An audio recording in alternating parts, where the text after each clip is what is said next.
लागे, तोर बिना जिंदगी मोरा बिरथा लागे। तोर बिना गाँव गली सुनना लागे, तोर बिना जिंदगी मोरा बिरथा लागे। आही सुरता वही अमरैया छाँव के, आही सुरता वही अमरैया छाँव के, आँखिले आंसू मोर बुहागे, तनला मोर गुन्ना खागे। तोर बिना गाँव गली सुनना लागे, तोर बिना जिंदगी मोरा बिरथा लागे।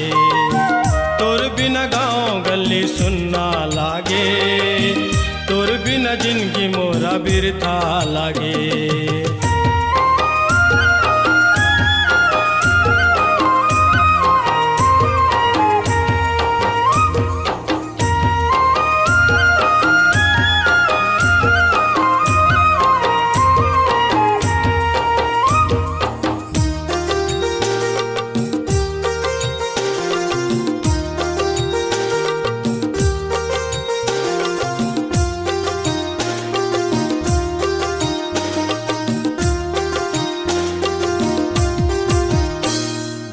रतिया में तोरड़े बड़े सपना थे, माया के बोली तोर मोला सताते।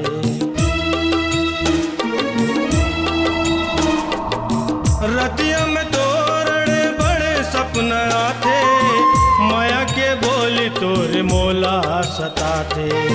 मोलते हाँ भूला जन देवे, जिंदगी के ये वो संगवारी, जग हो जाही वो अंधियारी।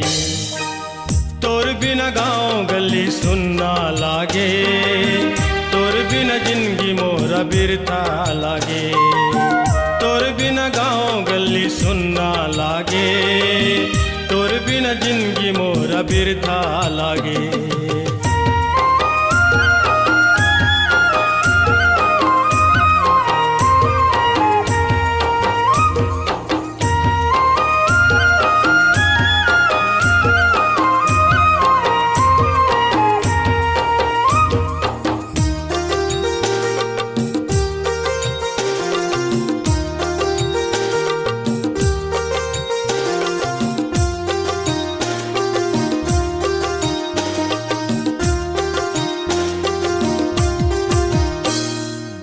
चंदा बरोबर मैं हाँ घूमत रही थो, तोला देखे बर मैं हाँ तरसत रही थो।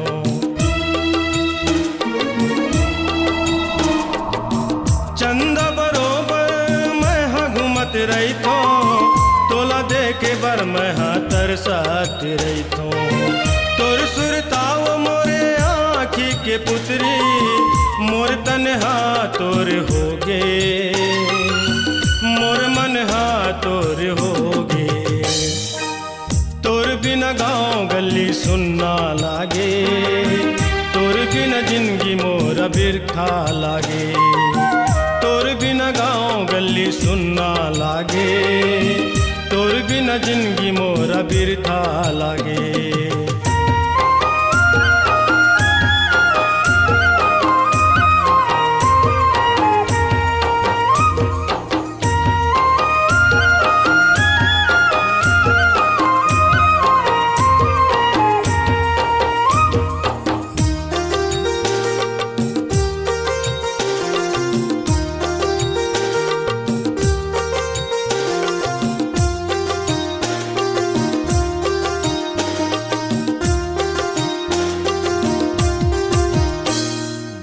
मोर हृदय लगोरी थुकन छू लेना, मोर तीरथ के बोली ल सुन लेना।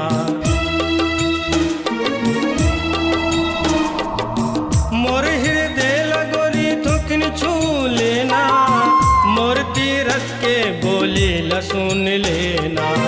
तोर बिन हो ही मोर का बुरा हाल वो, आँख के आंसू पोछैया, जिंदगी के ये वो मोर जहोरिया। तोर बिना गाँव गली सुनना लागे, तोर बिना जिंदगी मोरा बिरथा लागे।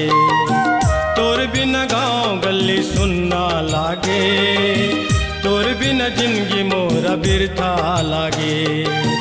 आही सुरता वही अमरैया छाँव के, आही सुरता वही अमरैया छाँव के, आँखिले आंसू मोर बुहागे, तनला मोर गुन्ना खागे। तोर बिना गाँव गली सुनना लागे, तोर बिना जिंदगी मोरा बिरथा लागे। तोर बिना गाँव गली सुनना लागे, तोर बिना जिंदगी मोरा बिरथा लागे।